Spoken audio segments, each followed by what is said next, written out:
8 ans de prison ferme ont été requis lundi soir 25 octobre 2021 contre la star de la rumba congolaise Koffi Olomide, jugé en appel à Versailles pour agression sexuelle et séquestration sur 4 de ses ex-danseuses. Face au chanteur franco-congolais, présent à l'audience, le parquet a demandé de revenir sur le « naufrage » du premier jugement et de reconnaître coupable cet « homme puissant », star international qui vit désormais en France. En première instance, le tribunal de Nanterre l'avait condamné en mars 2019 à 2 ans de prison avec sursis pour « atteinte sexuelle » sur l'une de ces jeunes femmes, déclarée mineure au moment des faits. Le ministère public, qui avait requis 7 ans d'emprisonnement ferme, avait fait appel de cette condamnation. Le chanteur star de la République démocratique du Congo, RDC, avait été relaxé des poursuites concernant 3 des danseuses.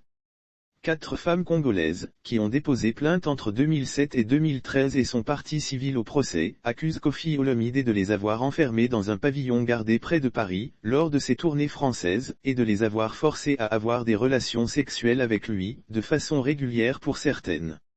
Depuis, aucune n'est retournée au Congo par peur des conséquences face à une star internationale qu'elle surnommait avant l'affaire le « président ». L'une a déclaré avoir fait au moins une tentative de suicide. De son vrai nom Antoine Ajbepa Mimba, Koffi Olomide, pull clair sous une grande veste marron, s'est pour la première fois exprimé publiquement sur l'affaire, dénonçant les « mensonges » des parties civiles de sa voix grave. Ce sont des récits concertés, un « complot » pour « casser ma carrière », a-t-il dit. La séquestration. Elle allait sur les Champs-Élysées, librement, assure-t-il. Elle ne pouvait sortir que escortée. Elle demandait qu'on les accompagne, poursuit le chanteur. Koffi Olomide a cependant reconnu qu'il avait un « droit de regard » sur leur sortie car, au Congo, ils ont tout le rêve français. Il a plaidé qu'il devait vérifier qu'elle ne cherchait pas à rester illégalement en France à l'issue de la tournée parisienne.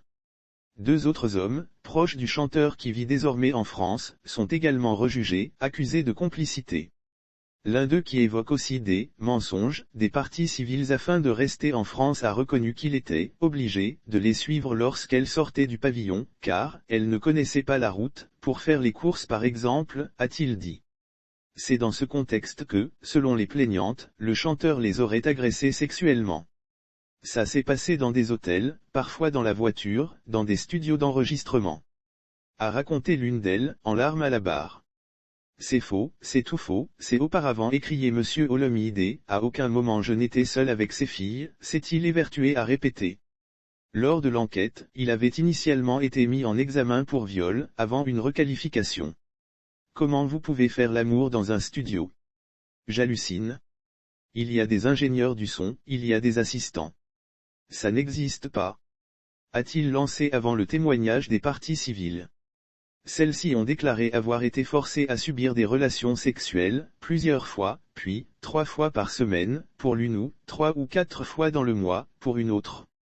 Je me suis laissé faire, mais je n'avais pas envie, a expliqué l'une d'elles à la barre, son avocat maître David Desgranges parlant des « emprises » du chanteur sur ses troupes.